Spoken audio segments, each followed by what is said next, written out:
नमस्कार दोस्तों, आप सभी का फिर से स्वागत है। चलिए आपको कहानी सुनाते हैं।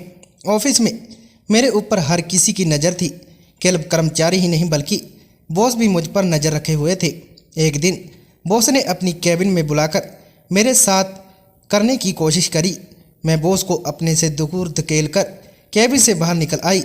जैसे ही मैं वहाँ से निकलकर लिफ्ट में आई, बॉस भी मेरे पीछे पीछे आ गए। अचानक लिफ्ट बंद हो गई।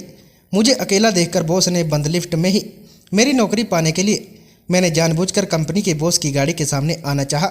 मेरा ऐसा करने से मुझे नौकरी मिल सकती थी, लेकिन मुझे यह नहीं पता था कि इस कीमत मेरी इज्जत से चुकानी पड़ेगी। गाड़ी से हल्की सी टक्कर लगने के कारण मेरे घुटने में थोड़ी चोट आई, पर शुक्र है कि मुझे ज़्यादा चोट नहीं आई। बॉस मुझे उठाकर अस्पताल में ले गए और मेरी मलहम पट्टी करवाई। उन्होंने यह नहीं पता कि मैं उसकी कंपनी में इंटरव्यू देने आई हूँ। यह आइडिया तो मुझे मेरी दोस्त ने दिया था। बॉस ने मुझसे मेरा पता पूछा और नुकसान भरपाई के तौर पर मुझे पैसे दिए। शहर में मेरा कोई रिश्तेदार नहीं था। मैं तो अपने मामा के घर से भी हमेशा के लिए निकल आई थी, क्योंकि मामी ने मुझे बहुत परेशान कर दिया था। मैंने बॉस को अपनी सारी स्थिति बता दी और कहा कि इस शहर में मेरा कोई नहीं है, मैं यहाँ नौकरी ढूंढने आई थी। तब बॉस ने कहा कि ठीक है, मैं तुम्हें अपने घर में एक कमरा दे सकता हूँ और जब ठीक हो जाओगी तो तुम्हें नौकरी भी दे दूँगा।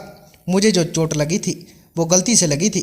जिस तरह से वह पिछले कुछ समय से मेरी मदद कर रहे थे, उससे वे एक अच्छे इंसान लग रहे थे। और वैसे भी मेरे पास रहने का कोई ठिकाना नहीं था, इसलिए मैंने उनकी बात मान ली। उनका नाम सुरेश था। उनका घर बहुत ही बड़ा था और घर में कई नौकर भी थे, पर वह घर में अकेले ही रहते थे। मुझे उनके घर आए अभी 2 घंटे नहीं हुए थे और मुझे कुछ भी पूछना ठीक नहीं लगा, इसलिए मैंने उनके दिए गए कमरे में चुपचाप रहना सही समझा।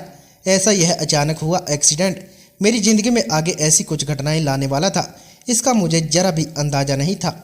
इतना तो मुझे मालूम था कि किस्मत ऐसे ही किसी से अचानक मुलाकात नहीं कराती, इसके पीछे कुछ ना कुछ वजह जरूर होती है।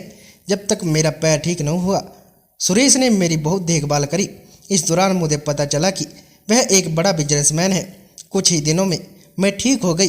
अब जब मैं ठीक हो गई तो मुझे लगा कि अब मुझे उस घर से बाहर निकलना होगा, और वैसे ही हुआ। उस दिन साहब मुझसे पूछा कि मैं कब जाऊंगी, तो मैं उनके सामने फुट फुट कर रोने लगी।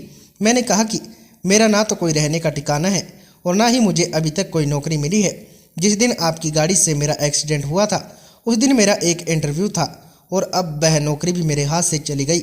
मेरा रोना देखकर सुरेश ने मुझे अपनी कंपनी में नौकरी दी और अगले बंगले के एक कमरा रहने के लिए दिया।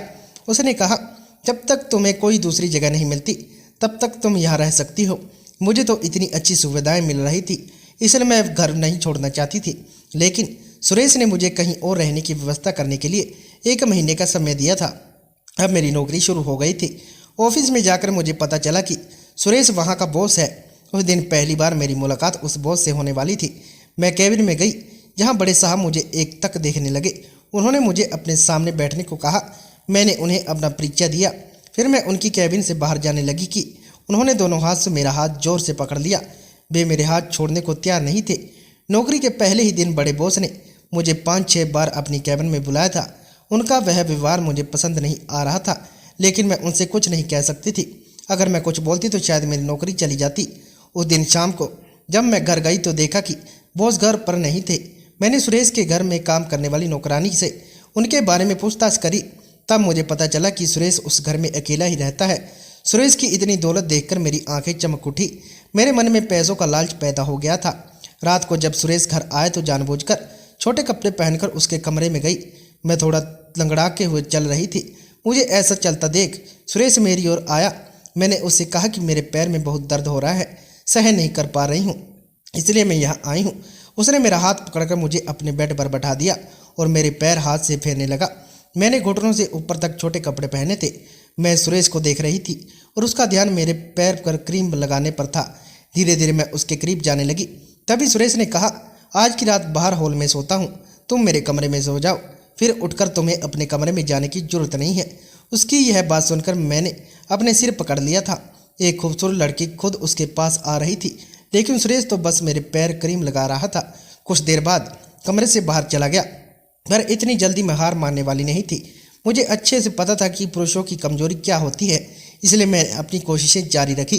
अगले दिन समय पर ऑफिस पहुंची। वैसे तो सुरेश ने मुझे अपने घर में एक कमरा दिया था, लेकिन ऑफिस जाते समय हम दोनों साथ नहीं जाते थे। आज ऑफिस पहुंचते ही लिफ्ट में मेरी मुलाकात बड़े बॉस से हो गई। अचानक बड़े बॉस ने मेरी कमर में हाथ डालकर मुझे गुड मॉर्निंग विश किया। उसका हाथ सिर्फ मेरी कमर पर नहीं था, बल्कि वह हाथ चाहते हुए भी ऐसी जगह लगा रहे थे जहां नहीं जाना चाहिए था। उस वक्त हम दोनों लिफ्ट में थे। हमारा 5वीं मंजिल पर था। अचानक लिफ्ट बंद हो गई। सिक्योरिटी को फ़ोन करने की बजाय बड़े बॉस ने मुझे अपनी ओर खींचा। मैंने उनसे कहा, आप यह क्या कर रहे हैं? जो कुछ भी आप कर रहे हैं वह सब कैमरे में कैद हो रहा है। इस पर बॉस बोले, यह कंपनी, यह कैमरा सब मेरे हाथ में है। इस फुटेज का क्या करना है मुझे अच्छी तरह मालूम है। फिर उन्होंने कहा, तुम बहुत खूबसूरत हो। अब तक मैंने इस कंपनी में इतनी सुंदर लड़की नहीं देखी। तुम्हारी सुंदरता पर मैं लट्टू हो गया हूँ। मुझे अच्छे से पता है कि तुमने यह जॉब कैसे हासिल किया है। अब तुम्हें यह नौकरी बरकरार रखनी है तो तुम्हें मुझे खुश रखना होगा। बॉस की उम्र लगभग 65 साल थी, लेकिन उन्होंने यह मानने से इनकार कर दिया था कि उन्हें बुढ़ापा आ चुका है।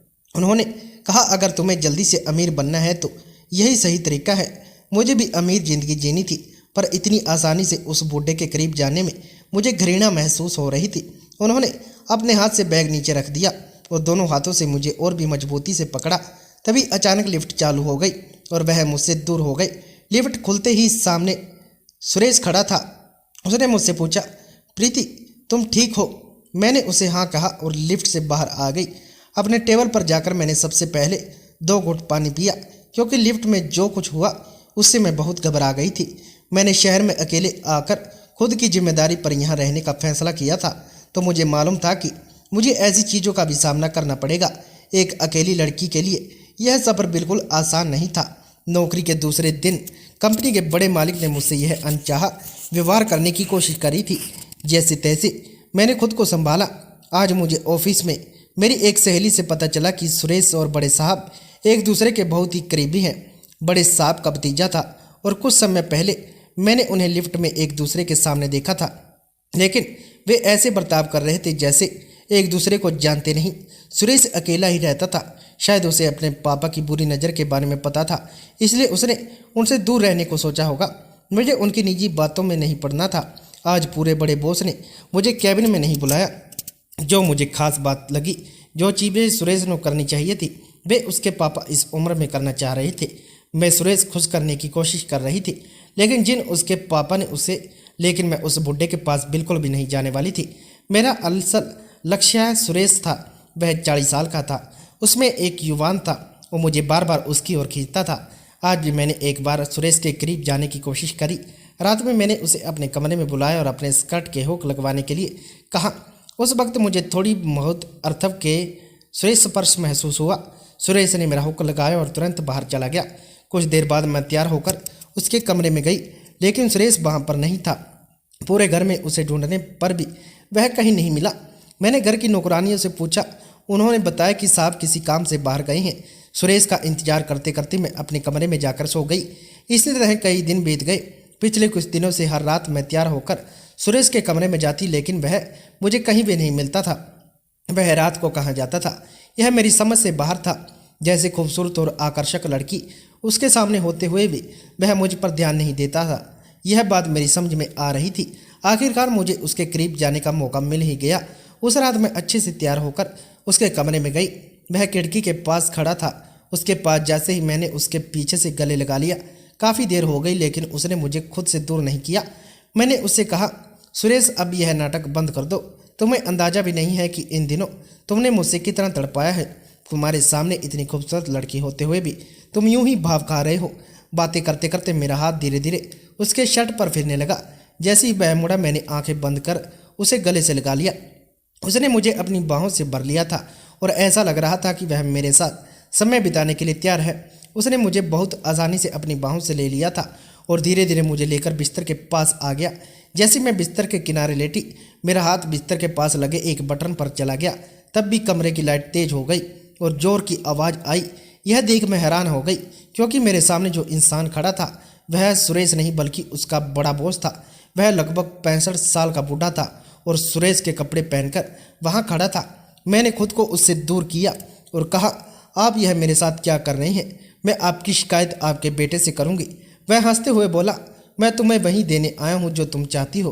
तुम्हें जिस सुख की चाहत है वह सुरेश से पूरी नहीं होगी, क्योंकि उसकी आदत दिल तोड़ने का नहीं है।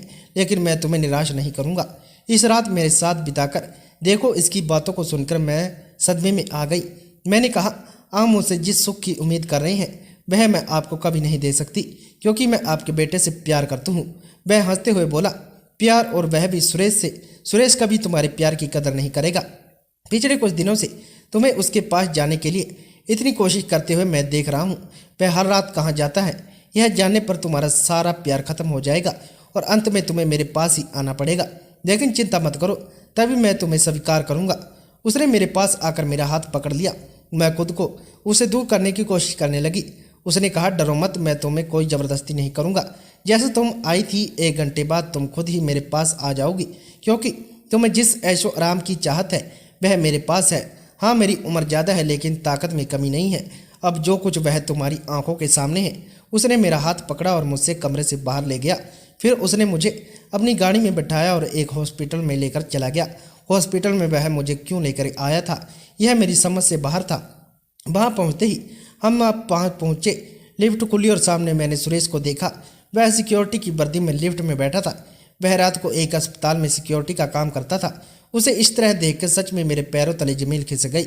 मेरे सुरेश की नज़रों में फेर ली और तभी वह लिफ्ट से बाहर हो गया। बड़े बॉस की बात यह साबित हो गई। धीरे धीरे मेरे मन में सुरेश के प्यार का असर कम हो गया। गुस्से में मैं लिफ्ट के पास से बाहर न आई। बड़े बॉस ने कहा, यह तुम्हारा अमीर सुरेश जो रात को सिक्योरिटी का काम करता है, इसलिए मैं इस नालायक के साथ एक ही घर में नहीं रहता, क्योंकि वह एक साधारण वॉचमैन का काम करता है। तभी सुरेश वहाँ आया और उसने कहा, तुम यहाँ क्या कर रही हो?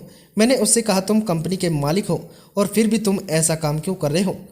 इस पर सुरेश ने कहा, मुझे तुम्हें सफाई देने की जरूरत नहीं है, लेकिन पिछले दिन तुम्हारा मेरे घर और मेरे साथ कुछ ना कुछ संबंध बनता जा रहा था।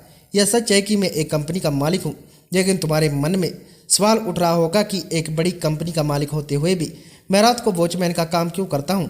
इतना ही नहीं, मेरे पिता और मैं एक दूसरे से बात क्यों नहीं करते, इसका